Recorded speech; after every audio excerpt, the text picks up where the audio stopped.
With me now to unpack all this is Chris Swecker, former assistant director of the FBI, and NewsNation political editor Chris Stirewalt, host of The Hill Sunday.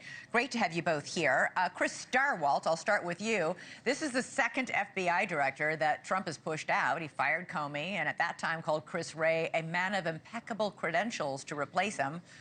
My, how things have changed. Well, Chris Wray certainly was a man of and is a man of impeccable credentials. He got the job because Donald Trump had acted in haste to fire James Comey over what he said was the Russia investigation into Russian interference in the 2016 election. Trump found himself in a jam. He needed an impeccable kind of candidate that could win Senate confirmation. Christopher Wray's record and good reputation and all of those things meant that he was someone who Trump could get confirmed and get confirmed in a hurry. He settled on that and then, of course, didn't like it when Wray was a stickler and played it tough at the FBI. Chris Swecker, former FBI agents say that Trump's efforts to oust Wray sends a clear message to any future director of the FBI that investigating Trump crosses a red line. Do you agree? Well, I think the message is that you don't politicize the FBI. Yeah, well, I think it remains to be seen whether a new director will come in and bend to the will of President Trump. I think there are plenty of rules and laws and regulations in place that don't permit that. And anyone that comes in there should be following those rules and laws and guidelines and regulations. It's not hard. You just stay between those lines and and keep the FBI out of politics, and you'll be okay. Yeah, Chris Swecker, I have to keep saying your guys' last names because you're both Chris. Director Wray said today, "This is not easy for me. I love this place. I love our mission. I love our people. But what can't change is our commitment to doing the right thing the right way every time."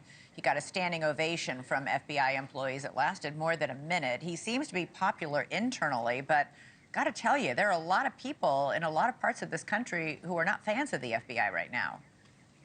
Yeah, the Rasmussen poll that came out fairly recently had 65% of the American public saying that the FBI was weaponized. Right. Now, I think that Comey started a process that I think Chris Wray could have been more proactive in turning around. And there were some things there were times when I think he should have pushed back at the Justice Department, which an FBI director should. But, Chris came from the Justice Department. I think it was hard for him to do that. Right. All right. Chris Stirewalt, let's talk about the man nominated to replace him, Kash Patel. He has said he wants to fire all the top leadership at the FBI and bring the FBI, quote, to heel. What do we think that means? So the interesting thing to me about Wray's departure, scheduled departure, is this.